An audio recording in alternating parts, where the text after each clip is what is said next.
जगन्नाथ कण्ठशोभितकौस्तभ पद्मनाभ वेदगर्भ चन्द्रसूर्यविलकरा जगन्नाथ लोकनाथ नीलाद्रीश परहरि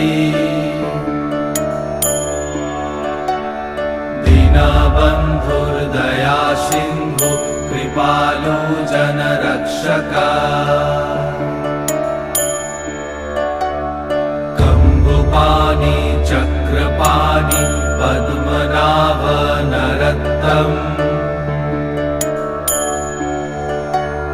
जगत्तं पालको व्यापी सर्वव्यापी सुरेश्वर